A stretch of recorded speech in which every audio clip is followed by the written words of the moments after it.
Welcome to Toyah and Robert, your deeply unqualified agony aunts, ready and willing to provide as many answers to a few of your... And again, sorry, Libby. Why don't you just say bollocks? Bollocks! Here we go, Toyah and Robert agony aunts. Guy Eastwood, you say you don't want to pry into our private lives, Yeah. but why not, Guy? This is fun. Yeah. We're too old to worry about something like that.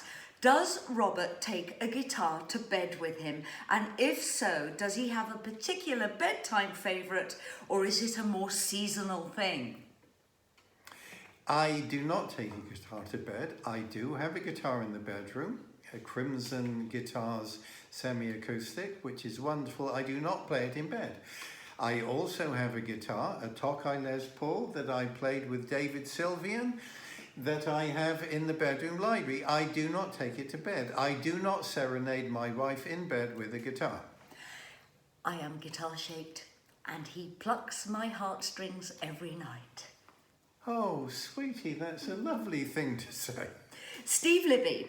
Now, this is quite a long question, but I think it's absolutely brilliant, and I think it reflects on all of us who are over the age of 50. So, Toyah, I'm an ageing punk. Yay, there's no such thing as an ageing punk. Punks don't age. Who is both a musician and a novelist. I'm beginning to struggle with where to put my increasingly limited creative energy at this point in my life. The last gig I played was 2009 when I was just 40. 11 years later, I'm still composing music at home during the pandemic when it feels like I have an audience of only myself, my partner, and 3 animals who love guitars. I have one novel with a major publisher. This is what I'm getting at, but no particular demand for another. Yet it seems like novel writing is a better art form for my age. What do you and Robert suggest? It's a fabulous question. All right, Libby. Okay, I've always believed age is a concept created by those who want to make money out of us. So, okay, our energy, our creativity changes as we get older, but we're still the same person. You do what makes you happy. And the key here, Steve, is you have a novel at a major publisher. There's probably 70 million people out there who have novels in their cupboards, and I'm one of them. I think even Stephen King, J.K. Rowling had so many refusal letters from publishers, they were at the point of giving up. So I think what's really important about what you're saying, Steve, is that keep doing what makes you happy. Stephen King, I think, is a better writer today than he was in the beginning. Okay, he's got success to feed him and there's demand to feed him, but we all get better. And as we get older, italics, we get richer. And no one ever tells our age group that. So I would say, do meditation, and this is the pot calling the kettle black here. Do meditation, keep strong, keep focused, keep creative, because the audience doesn't matter. It's about how you feel about your life. And you've got a book with a major publisher. Anything to add to that? Yes, Steve, you must be 51 then. You are a child. Yes. Now, your life is your artwork. An artist must be true. So, Steve, please be true to yourself. Absolutely. I mean, I write all the time, and I've only got an audience of Robert. Tracy McLaren, the best audience in the world. I love my wife. Tracy McLaren. Toyah, you say you do happy Sunday lunch to help motivate Robert into doing something. Well, it's actually to motivate him into moving and to keep his mind going. Do you think he feels his age, and does he have any plans to hang up the guitar for good? Well, that's a number of questions. Let me have a go at this. Firstly, yes, I do feel my age. I'm 42. Secondly, no, I do not see a time when I'll hang up the guitar. Yes, I can see a time when I no longer tour. But an instrument is a bridge to music, and music is a bridge to the divine. So the guitar will always be close to me. One thing I will say, when my little wife looks at me sitting there appearing to do nothing, I have a strong inner dynamism, so when my wife looks at me and thinks there's an old goat mouldering away, actually inside there's a party going on. Okay, I'm standing up for every wife, every partner in the world here. When you look at your partner being sedentary, you know that if the blood isn't moving around their body, plaque is building in the veins. So you can sit and contemplate all you want for 24 hours a day and be very, very happy. I had to get you moving, because when we move, and this is really important in lockdown, we are stimulating the healing process of the body. So getting Robert to dance, which was the beginning of our lockdown films, was purely a trick to get him to move, because if you don't move, you're in trouble. I thought I was having a hot date with my wife. Well, that as well. But movement is really important. So yes, when you're still, you could be connecting to the universe, but that body of yours needs to be used like a car. Use it or lose it. So this is how we talk to each other. I apologise if I'm bossy. Andrew David Rice. I want to break free, I want to break me. That's a Toyah lyric. Meant so much to me at the time. How do you, Robert, look after yourselves in lockdown for a fitness of body and mind? Oh, there's a theme today. This is fantastic. I love the way you support each other, one of the vital elements of a long and happy relationship. We discovered a personal trainer who would work with us during lockdown, and we've created a social pod. Because we don't have children, we're allowed, is it 6 people in the house at the moment? So we have a social pod. One happens to be an absolutely brilliant martial arts trainer. The other is my co-writer, Simon Darlow. And that's it really, isn't it? So we've been boxing, Muay Thai, gymnasing. I'm a weightlifter. I'm doing yoga. And I'm doing martial arts sparring. We've also cut down carbohydrates, and we've cut down drinking, and we weren't heavy drinkers anyway, but for me to go to bed I'd need a glass of wine. So that's gone, and it makes a huge difference. I think we allow ourselves a Sunday night drink now, don't we? Well, if we want. We can be a little, we call it being spontaneous. So we eat to a kind of calorie controlled diet. Now this is going to sound so boring, but once you get to our age and our metabolism's slow, you just don't need the amount of calories you normally need. You don't need complex high carbohydrates, and you don't need the amount of fat you normally have. You need some. So lockdown, where normally we're touring the whole time, has allowed us to address absolutely everything in our lives, and it's been really beneficial on that level. So watch what you eat healthy, eat fresh, only allow yourself treats every now and then, and keep moving. Yes. So, Eduardo, I know Eduardo. Do you know Eduardo? No, I don't believe I do. Oh, okay, then. Eduardo D.U. D.U. All right, we don't know Eduardo, but nice to meet you, Eduardo. For both Toyah and Robert, why do you think the music rouses intense emotions compared to other arts like painting, literature, sculpture, to name a few? Nobody chases those kinds of artists down the street begging for an autograph. Actually, they do. Hockney gets it all the time.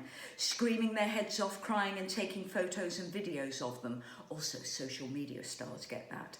I think music digs deeper into the nervous system, but I like your comments. He would like our comments. Thank you. All right, well, music does dig deeper for me. Music is the cup that holds the wine of silence. On the other hand, I have stood in front of Picasso. Yeah. Guernica in New York. Created by Dora Maar. Well, that's it. She did all the groundwork. There you go. Good for Dora. Well, I have stood in front of this in New York and wept. And me and T have stood in front of Starry Night in Paris, blowing all the other paintings off the wall. So, power. I have also stayed up late at night at the Gramercy Park Hotel in New York in 1980, after the League of Gentlemen played there. Doris Lessing keeping me up late at night. Which book? This was a particular book with marriage between zones 3, 4 and 5. Such a good book. So in other words, yes, all the arts do speak to us, but if you're going which goes deeper for me, well, it has to be music. For me, it's actually art. Colour just sends me into another place. I absolutely adore music, but one theme that's explored in the new King Crimson film, which is due out next year, is that so many people had formative moments at King Crimson gigs, or even at Toyah gigs, that they keep trying to find that moment again, and therefore the music just resonates with them for the rest of their lives. Would you agree on that? Basically, yes. So, you know, the Stones, Hendrix, Bowie, they never lose their power. Generation after generation will discover that music. And the really important thing about putting music out there, Eduardo, is that I think music is eternal. And the beauty of the internet is we will all be rediscovered again and again and again long after we've gone. It is powerful. Colour's powerful. Words are powerful. So we've come to the last question, and this is from Dave Gregg. Oh, this makes me laugh. Toyah, if one encounters Robert Fripp at breakfast in a hotel with headphones on, is it acceptable to say good morning, Robert? Or should he be categorically left alone? Does the answer differ if 1, it's a total stranger, 2, someone who has interacted with Robert in the past on several occasions? May I say, this may be Mr. Dave, may be pronounced Dave Grieg, but that's optional. If were Mr. Grieg to approach me in a hotel, I would suggest he comes with a trumpet, tuned especially to E, A, D, G, B, E, and play a trumpet voluntary. I would not go near Robert. If he's sitting alone, he's sitting alone because he wants to sit alone. Even I'm banned from being near Robert when he's working. Paul McCartney once asked me at a party in 2000, he said, "Are you still married to Robert? I never see you together." And I said, "Yeah, I'm still married. He just doesn't come out his room."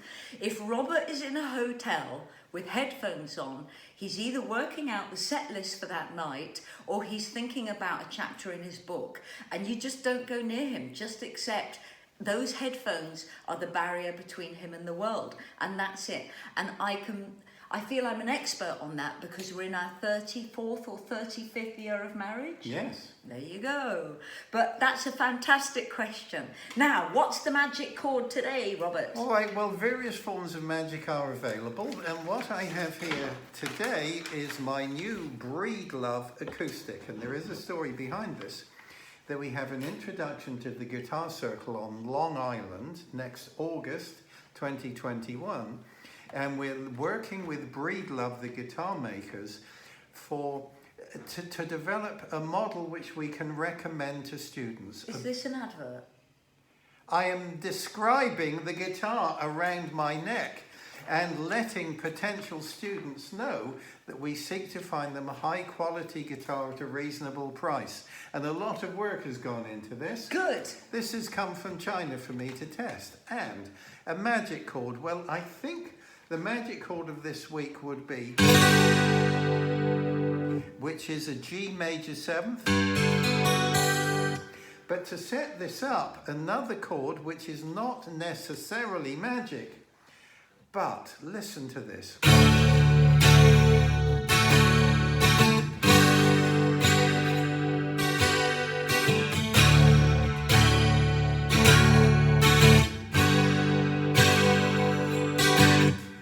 Now, that has some sound for me. It's got that gorgeous early 70s American folk rock sound, which I adore. I could almost begin to sing Who Knows Where the Time Goes. Yes.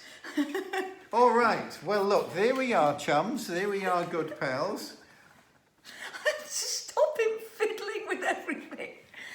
Have you met my wife? I want to show you these. Oh, don't go away. Keep talking, Robert. Keep talking. Oh, yeah, I'm going to keep talking here while my wife is bringing you artworks that you need in your lives. Just bear with me because I'm trying to select interesting. Well, here we go. Okay, Oh, right, all right. hang on, my wife is back now. I'm just very quickly going to show you these. These are Robert's aphorisms. So I do. There we go. I do all the guilt work, which was taught to me by Derek Jarman, the filmmaker. Whenever he wrote me a letter, it would come with a huge square of guilt work on it. And that's with a Robert aphorism. And I'm doing various designs from Thunder in the Mountains right through to, well, the beginning, sheep farming in Barnet. So it's, you know, if you are interested, this is our latest project, and all the details will be coming up after this. And in the meantime, everybody, please stay safe, find happiness. And I know happiness is difficult at a time like this, but even if you have to focus through meditation to find happiness, or you just put on your favorite comedian, happiness changes the body. It helps you deal with problems and deal with anxiety. So we wish you lots of love. We wish you happiness. We're thinking of you. Please reach out. Don't suffer in silence. Dear pals, dear chums, please stay safe and be well. Yay! And nobody grows old. It's a myth.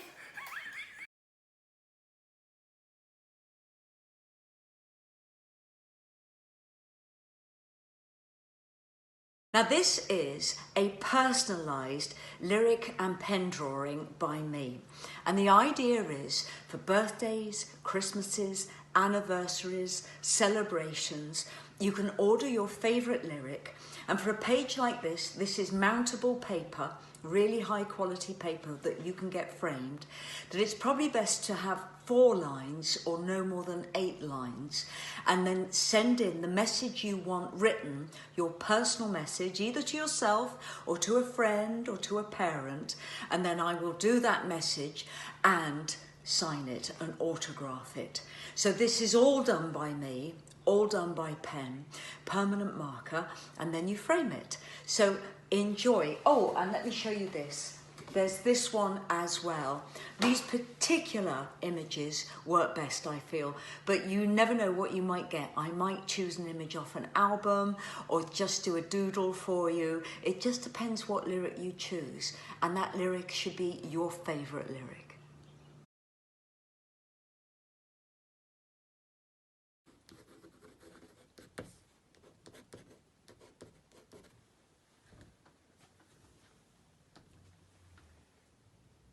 Good. And the other one? Yep.